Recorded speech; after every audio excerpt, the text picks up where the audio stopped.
alien spacecraft did not crash in Roswell, New Mexico in 1947.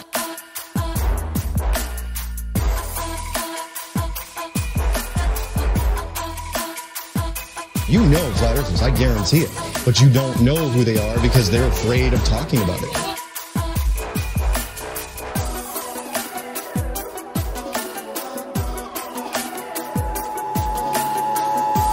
This is not a test. This is your emergency broadcast system.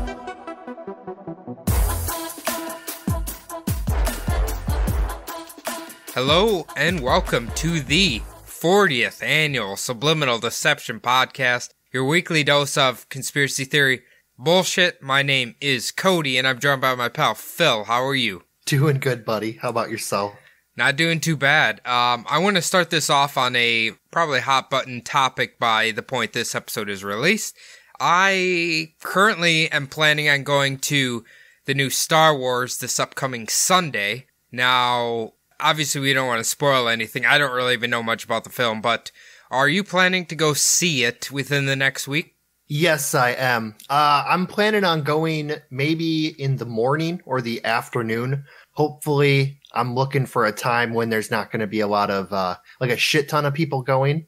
I'm not a huge fan of going to crowded theaters. So with all the people talking these days and whatnot. Hopefully that guy who spewed hot cheese nuts dust at you or whatever the fuck he was, he won't be showing up there. Oh, yeah. Hopefully he's gotten so fat by now he can't get out of his front door. So, but anyway, the reason I wanted to bring this up, so I had seen a review for the film. I didn't read any of it. I just looked at the score, so I don't spoil anything. But the first one was literally from IGN, who is pretty notorious for taking payouts to give good reviews. You know, that's not even a misnomer or anything, but they didn't give it a very hot review. And on like the front page of my goddamn Google today, there's a a headline from Forbes that basically said this is the worst fucking Star Wars movie of all of them. Yeah, that's going to be a pretty rough go of it considering how bad The Last Jedi was. The last episode 8. See, it was pretty bad. You know what's funny is like I feel like that film has such a split in the community. Like some people really love it or some people really hate it. You know what I mean? There's like, you obviously hate it. I think it's okay. I think for me personally, if they do certain things with the story in the last movie, it might redeem that one. But I have a strong feeling that's not going to happen at all. For me personally, if Rey's parents are literally just like scumbag scavengers who just abandon her and like she doesn't actually have like some great backstory, then I think that's really going to ruin it for me. I think that was the one point that I really didn't like. Yeah, there was a lot of points in the episode 8 that I really didn't like. I almost walked out of the theater. It was so bad. I've been told by a coworker that he was reading on the internet. I've read a lot of reviews on the internet too, but he was reading that if you really liked episode 8, you're going to hate this movie. If you hated episode 8, you're probably going to like this movie. Really? So I kind of have high hopes for myself in that regard. Okay. So. Well then, okay, you've just literally rejuvenated my hopes for the movie. So, but then again, like the prequels, I didn't think they were the worst movies ever, but a lot of people fucking hated them. I didn't like the prequels, except for the third one. I thought the third one was pretty good. I didn't like the prequels when I first watched them, but then when I went back about 10 years later and watched them again, I actually kind of liked them a little bit. So It's kind of a time thing once all the heat died down. But I really think that a lot of those reviews that you're reading, I was talking to my brother about this today. I don't think that any of them are like people who had actually seen the movie. I think a lot of those reviews are clickbaity from just the people who really haven't seen it, but they've read other reviews. And they're kind of just, because if you read those reviews, it almost seems like they didn't see the movie yet. I didn't want to read any of them because I don't want to hear a iota of information about it, but I know what you're saying. To be honest, like, really critical reviewers, I generally don't take them too seriously because they always have an agenda, and I don't know. I just don't take them serious because, especially like if you really sit down and read like Rotten Tomatoes super reviewers and shit, it's basically just pure cringe. That's my opinion. Yeah, I like the sites that have what the professional critics gave for a score and then what the fans gave for a score. Because you can kind of like, it's not really like a science of like averaging it out, but you can kind of get maybe normal people would think of it. Because like even the people who aren't professional critics, a normal person doesn't sit down and write a movie review. No. You know? Well, some people do because they think that their opinion is like some gold standard or some shit. Yeah. And if you wrote a review, you either really, really loved it or really, really hated it. That's true. That's a good point. Like there's not a lot of in between on that. So, well, we should probably jump into the hot sheets. We need to get some saucy news here. So what do you got from the National Enquirer this week, Phil? So it is the same edition as I was reading from last week. This is actually a story from the same page. It's just below it. I was debating last week on whether to read about the drunk judges shootout disgrace or this one. So this week I am actually going to read this one.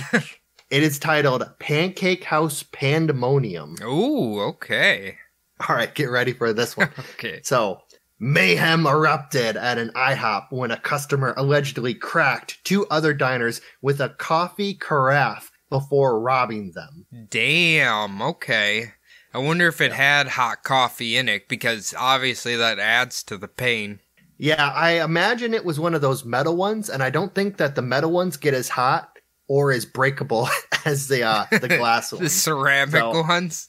Yeah, I'm hoping that it was just well, honestly, it's bad enough, being a metal one. But so police, what's that? I was going to say, did it say what establishment they robbed? Well, he was eating at an IHOP. IHOP, okay. International House of Pancakes, all right. Yeah, only the best pancake house.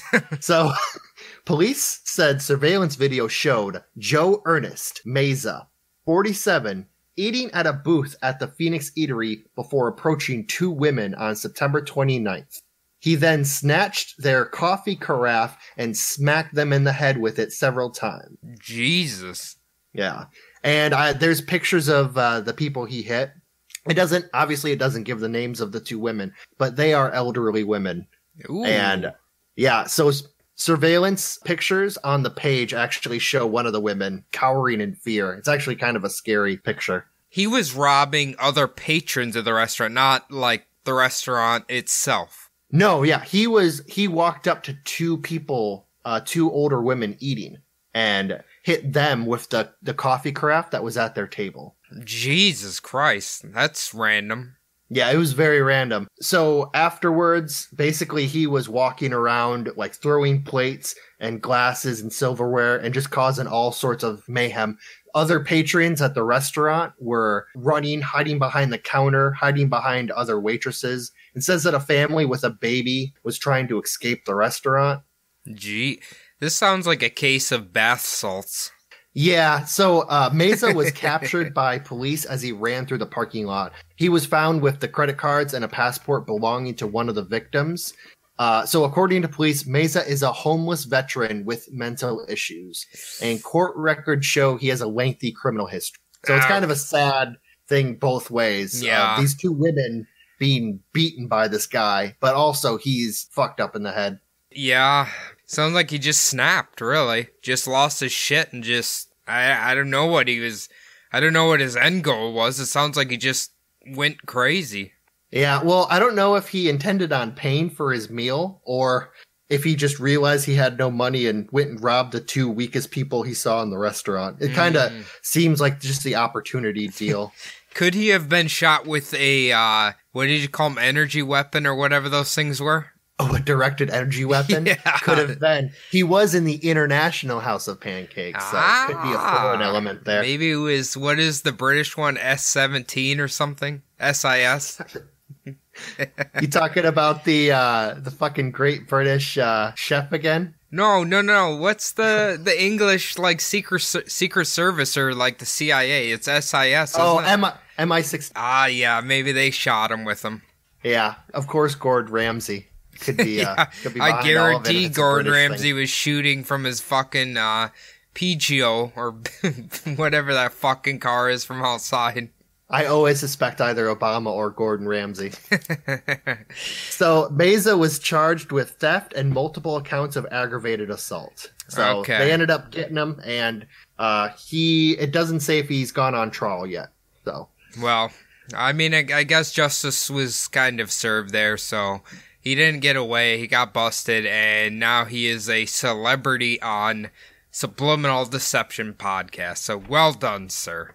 I imagine that the two victims survived. It didn't really say what their injuries were or if they were hospitalized. So I imagine they were. But. I'm pretty sure the National Enquirer would state if they were dead or not.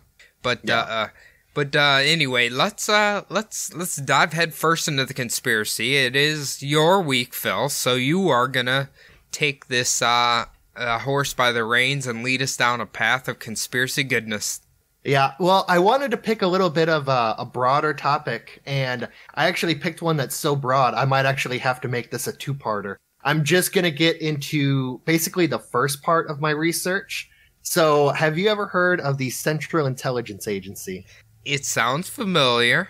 Yeah. So, in 1941, the Office of Coordinator of Information was established by Franklin Delano Roosevelt to streamline information coming from the Army, Navy, and FBI. All of these organizations had been working independently, and FDR, at the start of World War II, wanted everything to come through a central point, a coordinator. So that's kind of why he set it up. Yeah. Creating the Office of Coordinator of Information, he appointed a World War I hero, William Wild Bill Donovan, to lead the organization. At the time, it only had 600 staffers and a budget of around $10 million. That's a lot for back then, though. Yeah, that is quite a lot for back then, especially like just as the war is heating up. For the United States, I should say. Can we refer to the CIA agents from here on out as spooks?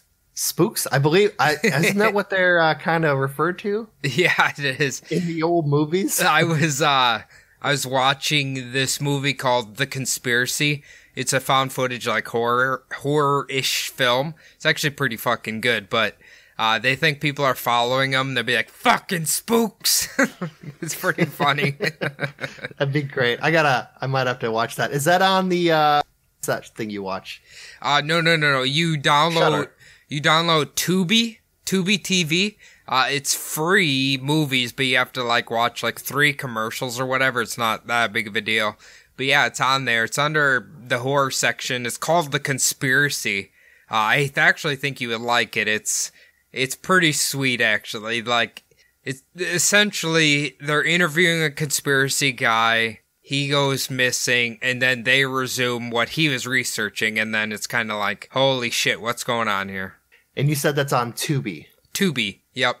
Okay, I'll have to watch that one. Free on Xbox or PS4 or whatever, so. Okay, cool. Yeah, I need to get into some more of that shit. So the OIC would eventually be put under the Joint Chiefs of Staff in June 1942 and would be turned into the Office of Strategic Services, or the OSS. They would be deployed all over the world to gather information. The OSS eventually grew to over 13,000 people, employing many of them from the Army and the Army Air Force. Damn, I didn't know it was that big. Yeah, I mean, it blew up pretty quickly because of all the intelligence coming in. I remember one thing I always remember about the CIA is they have I don't know if you're going to say this, but they have a statue of one of George Washington's spies or whatever, but people kind of laugh at it because he actually got caught. Oh, yeah. Yeah. That's probably why we know about him. It's true. That's very true. But yeah, they kind of laugh because he was kind of like the first spy for the United States or whatever. But yeah, he ended up getting caught. He wasn't a very good spy. Yeah. Well, I know that a lot of those, a lot of the spies that you hear about, the only reason why you know about this was because their plots either got foiled or they were arrested or caught, Or you're Gordon Ramsay or Obama and you just hide in plain sight. That's true. Just become a celebrity or a politician. You can just get away with it. All of the crimes. So after the war, the OSS was temporarily realigned under the National Security Act of 1947, which was signed into law on July 26, 1947 by President Truman. And on September 18th, which is actually my brother's birthday, that same year, 1947, the Central Intelligence Agency was officially created. So FDR initially called it, whatever you call it, collaborating, whatever. The Office of Coordinator of Information. Okay. And then they gave it a fancier title of CIA. Well, it went from Office of Coordinator of Information, then it moved to Office of Strategic Services, and then finally Central Intelligence Agency. Okay. CIA is which kind it's known as today, obviously. Well, yeah, CIA's a little bit more catchy, I think, than the other ones. Yeah, it kind of moves it from like the wartime names to more of a post-war name too, I kind of think. I'm going to admit, I'm kind of surprised because for some reason I thought like the CIA and the FBI were kind of created around the same time, but the FBI was way before this. Yeah, the FBI was for catching like criminals in country. Dillinger. I think that a lot of the FBI's like lore comes from when they were trying to catch him. Was it? I thought it was more like kind of during the Prohibition era. They had a lot of bureau agents. Wasn't he during the Prohibition era? Yeah, I suppose. Maybe I got him fucked up with someone else. Either way, they were on there. I feel like the Pinkertons kind of morphed into the FBI, but I could be wrong. Oh, yeah. Not sure when the Pinkertons went out, but I know they were big into labor busting. But, hell yeah. We need to bring them back. Yeah, that is true. So at this point, the CIA was mostly just gathering intelligence and advising on matters of intelligence for the United States government. However, though, 2 years later, on June 20th, 1949, the Central Intelligence Agency Act was signed into law, giving the CIA much broader power. So this act authorized CIA to secretly fund intelligence operations and conduct personal actions outside standard U.S. government procedures. So they kind of got a card to basically do whatever they feel like. Oh, yeah. I mean, and also, like, those agencies, give them an inch, they'll take a mile. Yeah. Oh, yeah. Definitely. Do you think out of all the government agencies, the CIA probably has the most power? I would say the State Department probably has the most power. Just because that's the most important one, really. Yeah. But, like, the NSA has a lot of power now. The Homeland Security, that only started, 20 years ago? And they've got, a shit ton of power. Well, let's not forget about the Postal Department, Phil, because they are not to be trifled with. No, you don't want to fuck with them. That is true. You never get your goddamn packages. Yeah, and they've got all those angry postmen. So, in 1961, the CIA moved from Washington, D.C. to its home in Langley, Virginia. In that time, the CIA became an official and integral part of the United States government and blew up in size and strength. It was also conducted and funded operations all over the world. So in the short 20 years since the Office of Coordinator of Information, it blew up into this gigantic monster, basically. I mean, every country, every good country seems to have like a spy department or intelligence department. Yeah, everybody needs their little, their secret men running around doing secret things. So in the 7+ decades since the inception of the agency, mystery and legend of the organization has also grown. Along with the growth of the CIA, conspiracies about operations performed by the agents and the agency have flourished, bringing into question the morality of their actions. I mean, any business or department or whatever that rules under secrecy, people are going to assume that's because they're doing something malicious, right? Oh, yeah, of course. Whenever you have these little things that go on, you read about little snippets in the newspaper, you're going to assume that, this mysterious organization is behind it, even if they're not. So, which kind of gets into a lot of this stuff. So. Yeah, I know. It's funny, actually, because I was watching that conspiracy movie just recently, and, they're kind of talking about how people get wrapped up in, the conspiracy theory thing, and it's it's kind of a weird social phenomena, and I think humans basically just are naturally curious, and when they don't know things, they instantly assume it's something bad. You know what I mean? Yeah, I think also, especially now with the internet, there's almost like a community behind all of this shit. So like you have your own little made up bullshit, like not to say all conspiracy theories are made up bullshit, but you have your own little, snippet of information in your head, and then someone else gives you a little piece, and then someone else gives you another little piece. All of a sudden, like all the red dots start lining up on your little corkboard. So I will say this, luckily for you and I, we have a support system, so if either one of us start hanging red fucking string around our house with newspaper clippings everywhere, and we haven't showered in a week, one of us will get help for the other one. So we're safe in that area, right? Yeah, that's true. Everyone needs everyone needs the buddies. Their sponsor, conspiracy sponsor buddy. That's what everybody needs. Dude, that's our $1 million fucking idea right there. For all those flat earthers and chemtrailers. We'll get them sponsors, and if they haven't had an outbreak in a month, they'll give a little coin. Yeah, we just call up all of the parents of those YouTube conspiracy people.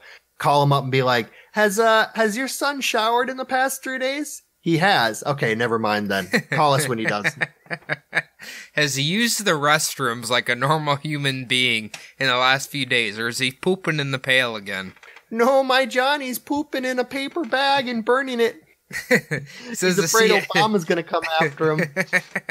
Have we talked about that in this show before? Like, isn't it like the U.S. president, they literally, when they use the bathroom or whatever, they have it go to like a special drain so nobody can collect their like fecal matter or piss? Oh, that's in foreign countries. Is it? I thought they do it here too. No, in the White House, I think that their systems are all closed, but in foreign countries, they can only, they can't just use like public restrooms. They have to make sure that if you're in a country where there might be unfriendly people, you can't like just go use any bathroom. They're gonna clone them and fucking, I don't, what are they gonna do with a turd? I don't know. Yeah, I don't know. They'll see what your diet is and then poison whatever food comes into the U.S. Like, oh, motherfucker likes grapefruits. We're going to start injecting it with shit. Send him to the White House. So I'm going to start off with assassinations, now that you actually bring that up. On November 22nd, 1963, 35th President of the United States, John F. Kennedy, was assassinated in Dallas, Texas. I don't know if you've heard about that one. It sounds a smidge familiar. Yeah, sounds pretty familiar. It rung a few bells when I was doing my research. So this shocked the nation and led many people to question whether the lone gunman theory that the government was giving to the American public was actually true. Now, Lee Harvey Oswald, before Jack Ruby assassinated him, actually told the press that he was a patsy in all this. Likely story, Mr. Oswald. Jack Ruby killing Lee Harvey Oswald was just as suspicious as JFK's assassination, with just the lone gunman theory in the book depository. So, do you think if Jack Ruby, in fact, didn't kill him, that conspiracy wouldn't have blown up into so many different angles? I think that if his trial and testimony actually was able to happen, I think everyone would have thought, oh, that's just bullshit. He killed him. And then it would have went away. Yeah. Just like Martin Luther King. Everyone got to see him put on trial. And really not as much as JFK's. There are people who believe that Martin Luther King was assassinated by either more than one gunman or there was an organization behind it. But it's not as big as JFK's was. Of course, he was the president at the time, so that also leads to it. So. I think I know what you're hinting at, Phil. We could do shout out to Murdup Podcast who covered that guy. I can't remember what his name was. It was a 3-named Southern man. I don't remember what his fucking name is now. Yeah, definitely watch out for anyone with 3 names because they are possibly going to be a gunman at some point. What is Lee Harvey Oswald? Yeah, and I also can't remember Martin Luther King's killers' names. Was it Earl Ray? Yeah, Earl Ray Parker, I think, right? It was something like that. I'll have to look it up. But I'm saying any person with 3 names post World War II, watch the hell out for them because they are up to no good. I promise you. Yeah, basically anyone. Mary-Kate Olsen. Watch out for her. There you go. She's coming for you.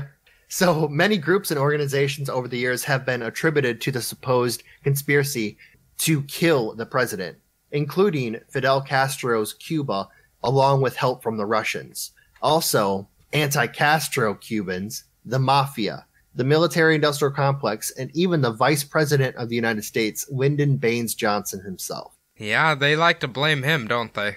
Yeah. One organization that has also had the conspiracy light shined on them is also the CIA. I was trying to think when you started talking about the CIA, is like, have they literally been connected to every single conspiracy we've done in some way, shape, or form?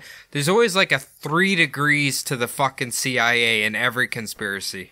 Yeah, I think a lot of it has to do with the fact that CIA just kind of funds all of this crazy shit. It's a conspiracy, and then like 35 years later, it's like, oh yeah, we did. Like it comes out over like Freedom of Information Acts that they actually did that. So that's a good point. Yeah, the kooky shit that people used to joke about 50 years ago eventually just kind of comes true enough, I guess. I know. It's crazy. I don't know. They've done some crazy shit. Yeah. So the theory that the CIA may have been behind the assassination of JFK grew during the 60s and 70s as the American public learned that the CIA had also plotted to kill Fidel Castro and South Vietnamese President, I'm going to say his name completely wrong, Ngo Dien Diem. Okay, why would they want to kill that guy? He was so obviously North Vietnamese and South Vietnamese were at war with each other. Yep. Okay. Communists in the North, and we were supporting the South. The problem was Diem was a horrible dictator who was murdering Buddhist monks and doing all sorts of shit. The CIA was also tied to funding the militias that Diem used to kill the Buddhists. Gotcha. So that's a little weird too. Yeah. That is weird. I mean, I don't know. It's funny about like the CIA in Vietnam because I feel like when you watch so many war movies or like movies about like secrets that were happening during the Vietnam War or the Cold War or whatever, it's always like the CIA has their fingers in it somehow. Obviously, a lot of those are fictional, but it's like I feel like there's a little piece of that might be rooted in the truth. Some Black Ops shit. Yeah, definitely. The coup d'etat and the assassination of President Diem actually happened during the same month as the JFK assassination. The 3-day coup d'etat happened early November 1963. So they got like a double kill count within a month, huh? Yeah, it was a very good month, allegedly, for the CIA that month. So, I'll talk more. What's that? I was going to say, did they hire a sniper to kill that Vietnamese leader? No, so I was actually, I did some research, and it's going to be in the 2 episode. I'll talk more about that assassination. But no, he was just overthrown and then just kind of murdered. There was no big public execution or public plot. He just kind of got killed. Okay. All right.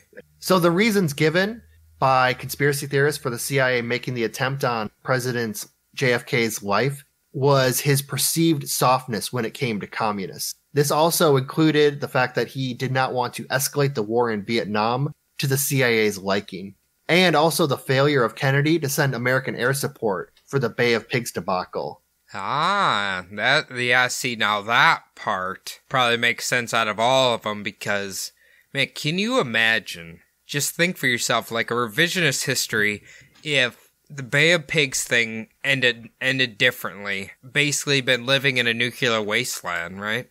It's like one thing goes wrong in that whole thing, and it's just could have been a real different world.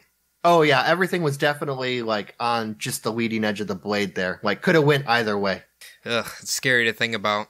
Yeah, they also claim that Kennedy fired CIA Director Dulles and also planned to cut the CIA's funding drastically, and that this would also lead to the CIA wanting to assassinate Kennedy. Yeah, you don't touch their funding. Rule number one, don't touch anybody's funding. Yeah, anyone in the military knows that funding's probably pretty much the most important part of of any government organization. So there's also a belief that far-right elements inside and outside of the CIA plotted to kill the president. And this all came from the theory that the anti-Castro group believed that the death of Kennedy would solidify anti-communist sentiment among the American people. Okay. Yep. I mean, did it accomplish that? I don't really think so, right? Yeah, it did, actually. We kind of went the other direction. So they thought that it would get rid of the perceived softness on communists that JFK represented, and that LBJ would escalate the war in Vietnam. The reversal of American foreign policy after the start of the Johnson administration and the escalation of the war in Vietnam has also aided to these theories. Okay. Yeah, I suppose that makes sense. I know it sounds weird, especially with like the height of the Cold War, but from all the stuff that I've read, right, especially about like pre-World War I and just slightly after World War I, I feel like there's a lot more communist groups in the United States. Yeah, well, especially after communism really, like, taking over Russia was like a huge step. Like, that really put it on the map. Literally, when you have a world map and all of a sudden, like, a huge chunk of the landmass turns red. So, yeah, that's true. Really starts gaining popularity. That's a good point. That's a good point. But anyway. Yeah. In 1966, New Orleans District Attorney Jim Garrison started an investigation into his theory that right-wing extremists had conspired with factions inside of the CIA, along with the military-industrial complex, to assassinate the president and have Johnson assume the presidency. Now, according to conspiracy theorists, the military-industrial complex had an obvious need for the end of the Kennedy administration, as the de-escalation in Vietnam and the thawing of the Cold War would have drastic consequences for their profit margins, as a reduction in enemies ends the need for the advanced readiness and the purchase of arms in mass.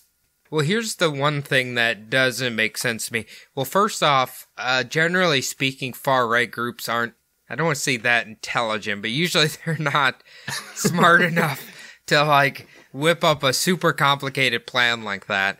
And second off, if they wanted LBJ in there, yeah, he might have escalated the war in Vietnam, but as far as civil rights, he was like one of the forefronts of that whole thing. That would have totally ruined their agenda. Yeah, I mean, maybe it's just something that they didn't see coming with the whole civil rights thing, but he definitely did, like, keep the war going on the upward trend. Yeah. And I think that you're also thinking of the far right people of today's notion of them as, like, you know, bumbling rednecks, and not really the far right of, like, the 50s and 60s, who were the idea of this, it's almost like a cabal of people behind closed doors of these massive corporations who are trying to direct world policy. I think that's more the image that was being portrayed at that time. Okay, so you're thinking of more of the far right as in kind of what we would assume is the Illuminati-esque, right? Yeah, pretty much. I mean, it's not like today where you see like these far right people on the internet just spouting out just wild, crazy bullshit about immigration and trying to take away people's voting rights. It's not that. It's actual intelligent people, you know. Then I'll be trying to manipulate the levers. I'll be the first to admit I've never heard that been called the far right as in reference to like post World War II or whatever. Yeah, it's definitely, they've gone like through ups and downs. I mean, far right is on the rise, but it's more on the like populist level now, rather I think than like most business leaders and business leaders and celebrities kind of are on the left now. So, okay. I see what you're saying then. Yeah, it's not quite like it used to be. So, Jim Garrison did bring one man to trial in 1969. His name was Clay Shaw, and he was the head of the International Trade Mart in New Orleans. So he was eventually found innocent, though, but he would become the only person tried for the death of JFK. Really? And I'm sorry if you mentioned this. How would you connect him with the CIA? Well, it was him. He was in this far right group. Ah, okay. Yeah. Okay. So he had connections with these far right groups, and they were connected with the CIA and anti-Castro Cubans. Have you ever seen the movie JFK, 1991 film, had Kevin Costner in it? I have not. I've heard it's good, though. Yeah. So this was actually made into a movie in 1991, and it's actually really good if you ever see it. Wait, isn't it like 3 hours long? Yeah, it's not 3 hours long, but it's pretty long. But, Okay. I mean, it's a good watch if you want to see it. So, in 1979, the House Select Committee on Assassination concluded that Oswald had, in fact, assassinated Kennedy, but a second gunman besides Oswald probably also fired at Kennedy, and that a conspiracy was probable. Now, the committee's conclusion on a conspiracy was based almost entirely on the results of a forensic analysis of police recordings, but this was also later on disputed. Okay. All right. So that is written in an official document, huh? Yep, the House Select Committee on Assassination, 1979. But I'm guessing most people don't even know that exists. Or just assume it's bullshit. Not really. And if you do know that it exists, you probably don't leave the house much or, that kind of stuff. So, are you putting yourself in the same circle as those people? Because technically you have the information now. Little bit, yeah, honestly. I'm getting... I start to wonder about myself sometimes. When's the last time you getting a little pale. When's the last time you've used shampoo and conditioner, Phil? That would be today and yesterday. Okay, I'm on a roll. Don't worry. We're doing a wellness check. We gotta do a wellness check every time we record. Make sure everything's going good. Yeah, don't worry. I've eaten in the past couple of days. Okay. Too, so. And it wasn't just a Tostino's pizza, was it? No, I've been trying to get away from those. They're bad for you. Getting a little round around the waist. So my next assassination conspiracy involves, I mentioned it before, Fidel Castro. Best beard in the South Pacific. No. South Atlantic, yes. He was obviously Cuban. Yep. Not, I don't know where you were thinking. No, I know. So, I should have said the South Caribbean, but or the Caribbean or whatever. I don't know. He's got the best beard south of Florida. How about that? He does have a magnificent beard. Yeah, you are correct in that. I'm a little jealous. I wish I grow one like that thick. Yeah, little. Can't really make it happen though. So after the takeover of Cuba by Fidel Castro in late 1958 and early 1959, also with the seizure of American property, which, is very important. Yep. The United States government was now faced with a huge dilemma in that the largest and most powerful enemy of the United States at the time, the Soviet Union, now had an ally less than 100 miles off of their shore in Cuba. Yeah, that would scare people. Yeah, so this came after 60 years of American domination in Cuba, which began with the annexation of the island after the Spanish-American War of 1898. And still today, we have a little base on the southern coast of Cuba. Guantanamo Bay. Yeah. Get a little tongue-tied there. I thought they closed that down. Or is that still up? They, I believe they stopped, supposedly, they stopped sending the terrorists there. I believe they shut down that aspect of it, but they didn't shut the base down. We still own that little chunk of land. Okay. All right. I know you can visit Cuba now, right? Definitely the relations have softened between our two countries, but I think with Trump getting into office, they might have firmed back up again. So, okay. Kind of not going in the nice direction right now. So we missed out on some delicious Cuban food. Yeah, missed out on going there and seeing all their classic cars. Hell yeah. Hopefully in the time of the Obama administration, they got some parts in to fix those old junkers. So the fall of American-supported Batista and rise of Castro led to the failed Bay of Pigs invasion, which I previously mentioned. Yep. This saw exiled Cubans trained and supported by the CIA along with a few American military personnel. Now, the counter-revolutionary force known as Brigade 2506 landed in northern Cuba on 17th April, 1961. This, however, only lasted for 3 days before the men were turned back and captured. It was very bad. So were they actually held as POWs for a while, or did they just, at this point, realize the U.S. was trying to infiltrate them?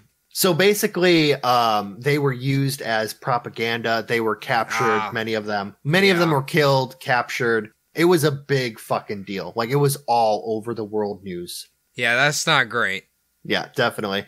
So this failure led to a change in tactics by the U.S. government and the CIA, as it was obvious that the debacle of the Bay of Pigs could not be repeated. So, like, unless it would have been a direct American invasion, those would not work. No. And also, they theorized that an invasion of Cuba would be extremely costly, considering how powerful their friends were.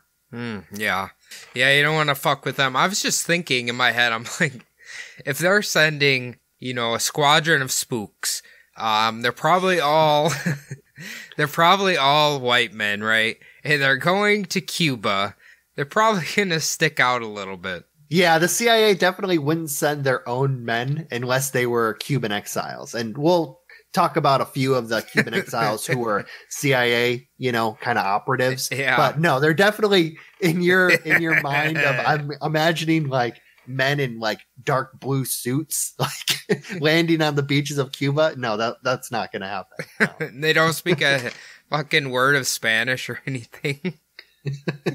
All they know is just enough Spanish to like get a taxi cab. They'd be like, that would be great. Be like, what is it?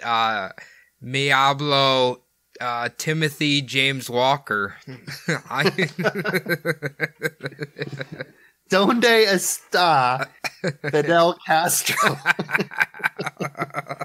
So this tactic change took the form of assassination attempts. Now, when giving interviews, something that Fidel Castro really liked to tell the reporters was, and quote, "If surviving assassination attempts were an Olympic event, I would win the gold medal." Ooh, I like that quote. Yeah. Good job, so sir. He's got some sauce behind his, he's always very, very good speaker. So according to Cuban officials, Fidel Castro survived more than 600 assassination attempts. Now that number is like impossible to validate. In 2007, a documentary by Channel 4 in the United Kingdom was titled 638 Ways to Kill Castro. I don't even think Bill Belichick has won that many football games, Phil. Yeah, exactly. You got to think, though, they've had like how many years to try to kill Castro up until his death. So 600. 600. That'd have to be like one every week. Yeah, exactly. And you're batting zero at that point because that fucker just keeps living. So eventually you would just get tired of doing it. But yeah, you'd think so. I just kept imagining like a fucking a Mr. Magoo situation where they're just trying to kill him and he's just like accidentally stepping out of the way every time, or he's spilling his poison cereal or something like that. Oh yeah. He bends down to tie his shoe and like a fucking poison dart like flies over his head. That kind of shit. So I should actually say I found in the reading that not all of these were planned by the CIA. Some of them were just kind of ideas made up by the Cuban exiles, and then the CIA were funding directly or indirectly these people. So they were the ones trying to assassinate him. But there was also quite a few CIA directed attempts. I see. So they found these people who wanted him dead, and then they're like, hey, why don't you try to use this cool gadgetry that we have? I'm not saying you should kill him, but go ahead and borrow it if you'd like. Yeah, so we have a walkie-talkie in a shoe, and it's just like James Bond shit. They just start handing him weird stuff. This is a lollipop with cyanide. Try to get him to eat this. Here is a 1987 Jaguar that spews oil out the back. Use it at your own discretion, sir. Watch out for this button. It's the thumbtack button. Make sure you're not backing up when you hit it. So the documentary on E4, they interviewed a few people, some Cuban exiles who actually claimed to be some of the men who attempted to assassinate Fidel Castro. Also, they interviewed Fabian Escalante, the former head of the Intelligence Directorate, who was tasked with keeping Fidel Castro alive. Okay, so Fidel had his own intelligence posse. Oh, yeah, definitely. Okay. I imagine he would have been helped out in that regard by the Soviets. But yeah, he definitely had his own people looking into shit. So keep a lookout for anybody saying Donde está Fidel Castro? Donde está. They sound like they took like a semester in high school of Spanish. So yeah, I mean, not every single attempt could be foiled just by dumb luck, I suppose. There had to be some intelligence behind it. But I'm going to go down a list of some of the ways that the CIA attempted to kill Castro. Most of them are pretty fucking obscure. There's some funny ones in here. So they filled a syringe with poison and fashioned it to look like an ordinary fountain pen that would stab Fidel Castro when he was trying to write something. Wow. Okay. That's pretty neat. It's pretty James Bondy right there. Also, they created an exploding cigar that would basically blow up like a stick of dynamite when he lit it. Kind of like Daffy Duck. I think this Looney was Tunes cartoons. Wasn't that literally on fucking Wile E. Coyote? Like, what's next? They're gonna throw that little Acme black hole and he's just gonna fall down and die, or what? Yeah, pretty much. I mean, a lot of these are kind of fucking just ridiculous. So they even, this is a good one, I like this, attempted to recruit his mistress to assassinate him in bed. Okay, yeah, that's I mean, he won't see that coming. No, definitely. Also, tampering. Apparently, Fidel Castro loved to scuba dive. They would tamper with his scuba gear, causing Fidel Castro to develop bacteria in his lungs and on his skin. Ooh. Yeah. Ugh, that'd be a bad way to die. That's pretty fucking nasty. Yeah. Like, you gotta really not like someone. Why didn't they just put a fucking bomb in his scuba gear instead of all that? Yeah. Or just fill up his air tank with fucking something bad. We'll put a little cyanide in there or something. With spicy corn nut dust. That'll get him. Yeah. That'll fuck anybody up. So also while he was scuba diving, they had an idea to place brightly colored seashells with booby traps and explosives. They would do this in a place where he might find them, and they would paint the colored seashells so that it would draw his attention. So that when he tried to pick them up, they would explode. Oh my god. This sounds like a goddamn level in Donkey Kong Country. Yeah. So another way they tried to kill him, a poison milkshake at the Havana Hilton. Okay, at this point I'm so confused because you have morons like Sirhan who literally walks up and shoots him to death, and they're going into all these elaborate ways to kill Fidel Castro. Not a single one of them can work. Yeah, it was definitely one of those, like you see in the movie Armageddon, where they're like, anything that anyone has, any idea, if you've got something on a napkin, I want to see it. Like, it's almost like that idea. They're just throwing all of the darts at the wall and hoping something sticks. I mean, I don't know if their whole stick is it has to look like an accident. Is that kind of what they're going for? Like, I assume a man as such as Fidel Castro, who presumably grew up on the coast, would understand there's not neon lighted fucking clamshells in the ocean. Yeah, exactly. Though they were just trying, like, I guess they were just anything that stuck. If it would have worked, it would have been the best idea ever, though. You know, that's the thing. Did they try walking him to a cliff and then having a painting that looked like the edge wasn't there and seeing if he would fall off of it? Or just creating a road that led right into a stone face that was painted to look like a tunnel. That would be great. So some of the more conventional ones, there was a sniper attack at the University of Havana, and there was also a grenade attack during a baseball game. And Fidel Castro was a huge baseball fan. Yeah, well, I think most Cubans are, Phil. Oh, yeah, but, you know, he's famously a fan of baseball. Yeah. So I actually thought that most of these were just shit that the United States tried in like the 60s and 70s, kind of like during the Wild West days. But in 2000, a bomb was placed under Castro's podium during a visit to Panama, which was spotted by Cuban security during a search of the stage. 4 conspirators were arrested, though they were all eventually pardoned and released.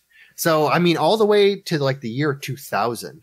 They were still trying to kill Castro. So, who were the men that they pardoned? Were they just random rebels, or were they suspected, like, spook shills, or, like, what were they? They were Cuban exiles. Okay. All right, I guess, you know what? You gotta give the CIA this. They're determined. Yeah, the anti-Castro Cuban, like, American population pretty much was... It really seems like in the reading that I did, really seems like they were at the brunt of most of these, like, attacks. Like, it wasn't like James Walter Jones of Davenport, Iowa, going out there and trying to poison his milkshake. You know what I mean? Yeah. Like, they were sneaking Cuban exiles into the country. I just was like, okay, you're still trying to kill him in the year 2000. What is that gonna accomplish? I don't get it. Yeah, especially at that time, he was a very old man. In normal thinking, he's about to die of natural causes anyway. I mean, obviously, he lived for another 16 years to the age of 90. But normal thinking would be like, listen, he's about to die anyway. Let's just try to manage the next guy who's coming into power. But no, they were still trying to get him. What did he die of a heart attack or something? I believe he was, like, towards the end, he was really sick. He was spending a lot of times in hospitals. He was kind of on death watch for the last couple years of his life. I know Raul Castro actually took over for him. His brother took over for him towards the end. So wasn't that kind of a conspiracy itself that he actually had been dead for like a year or two before they actually told anybody? That's also a conspiracy, but I've never really read into it. I have heard of it, though. I'm guessing that the CIA probably tried to plant a poison gas bomb in his bedpan or something. Yeah, or just hire one of his nurses to fucking slip him some lithium or something. Yeah, do the fucking Kill Bill thing. They dress up as a nurse. Donde está Fidel Castro's room, please? Donde está la hospital? They're like, I don't think you're from around here, man. You're a white blonde lady who can barely speak Spanish. So some of the other things that the CIA tried to do to Castro besides killing him, just like to kind of discredit him, they wanted to do something where they put a powder on his shoe, hoping that the powder would get into his beard and his hair. This would cause his hair on his face to fall off, and it would discredit him with all of his people because he would look ridiculous without the magnificent beard. Well, I actually got a deeper conspiracy that his beard is actually his holocrox. That's true. Possibly the hospital just shaved it off and he died shortly after. I would believe it. It's just like, what's his name? Voldemort. You have to kill his beard to kill him. Yeah. That's where his souls are. Let's hope to God that in his retirement, Obama doesn't try to grow a beard. Jesus. Take over the whole fucking world. So they also tried spraying his podium with psychedelics so that he would appear crazy during a speech, which would discredit him immensely. Yeah, the CIA definitely loves their psychedelics. Yeah. Also, contaminating a cigar with mind-altering drugs to make him appear insane. So, like you said, they love their psychedelics. Yeah. So they're putting all that research to good use. We gotta make this acid dip cigar. It'll get him. Yeah, definitely. So one thing that I found in my research was that Castro had denied the gift of a sea turtle. This is kind of one of those little jokes that he did. He said jokingly that the 100-year lifespan of a pet was too short and that he didn't want to get attached to it and have it die on him. Ah, ha ha ha ha. Yeah. So a little shade at the CIA and U.S. government there. So Fidel Castro died on November 25th, 2016, as I said, at the age of 90 years old. Well, we found out probably who the ultimate assassin was. They should have just hired Philip Morris in the first place, shouldn't have they, Phil? Yeah. I'm guessing Well, that's crazy because he smoked a lot of cigars, I imagine, in his life, and he made it all the way to 90. So I guess all those fucking commercials are false.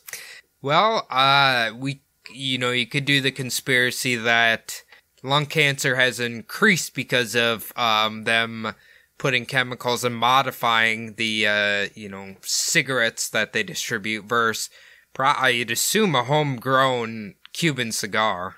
A healthy, yeah. Well, a healthier option. I don't know if I'd say healthy, but healthier. Well, I mean, as long as it doesn't have fucking strychnine and rat poison in it, it's probably healthy. All that chlorine and shit. That's true. Yeah. So political assassinations have been banned in the U.S. since the Ford administration. But the only thing that really changed is the terminology. The term political assassination recently has been changed to targeted killing. And this is usually by the means of drone strikes. Ah, okay. Yeah. They've droned a lot of terrorists, especially out in the Arab world. So. Yeah, that's true. I didn't even think about that. Yeah, another little thing that hasn't been actually confirmed, but there is conspiracies that they're trying to hack in to the computer systems of cars to either make it accelerate all the way up to 120 and kill the person, cut out the brakes, or do something to kill the driver of the cars. That's also a little one that people are starting to catch up on. I mean, yeah, that's a very real probability now. I didn't even, you don't really think about that. I think it's one of the companies. Obviously, if your car gets stolen, they can immobilize it and lock the person inside. That's a real thing. I don't remember if it's Chevy or one of them. So if they can do it, I'm pretty sure the fucking CIA can do it. Yeah, I do remember that there was one of the Clinton murder conspiracy theories, I believe, is a man who was a reporter was actually about to write a tell-all, and his car slammed into a tree going 90 miles an hour. So that's all one of the deals where they think his car might have been hijacked electronically. Okay. Which Clinton is he trying to kill or whatever?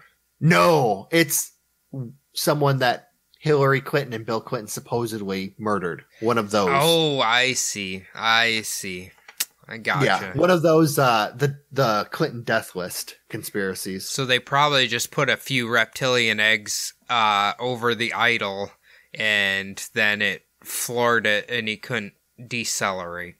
I don't know. I have no fucking idea. Yeah. No, you tried. It was good. It's all right. I do know how else reptilians battled him. I didn't know. Spit acid on his brake lines? I don't know. Definitely. So that, I actually am cutting it in half right there. I've got a shit ton more that I'm going to do next week. I'm going to end it, just do assassination today. Next week, I'm actually going to do some pretty famous ones. You've heard of DARPA before and the weather control machines they have. Yep. HARP. Oh, yeah. Yeah, I'm going to get into that. I'm also going to get into the dispersal of AIDS among the gay and African American populations, crack cocaine, plotting to hijack airplanes and blame it on enemies of America. Get into a lot of stuff. So Gonna get very controversial, I think. Yeah, just a little bit, but yeah. No, that was great. Man, I had a lot of fun talking about Mr. Castro and his beard. Now, if anybody wants to email us about their CIA maybe experiences, hopefully someone from the CIA doesn't email us, where can they do that? They can hop on our email, subliminaldpodcast@gmail.com. Go ahead and send us a message. We've actually gotten a couple over the past few weeks, some really good ones. A better way to get a hold of us is on Instagram, Subliminal Deception Podcast on IG. I check that every day, at least a few times. Also have our own personal Instagram accounts. Mine's SDPodPhil. I do not check that one, but you can jump on there if you want to see it. Cody, you got a couple? Yeah, you can add my personal Instagram at CodySabub. or you can add my other podcast that's Bumblebutt Podcast. If you want some true crime and all that, paranormal, look them up on your podcasting application. Otherwise, the last thing we need you to do is to log on to iTunes and please leave the show a 5-star review. It helps out a lot. It will help us combat the spooks and keep them out of everybody's lives. Just hit 5 stars, type some bullshit in there, and hit submit, and you're good to go, and you'll, well, thank you forever. So, Phil, I can't wait till next week to hear the rest of the information about what those pesky CIA agents have been up to. Otherwise, great episode, and we'll see you guys next week. All right. Thanks, guys.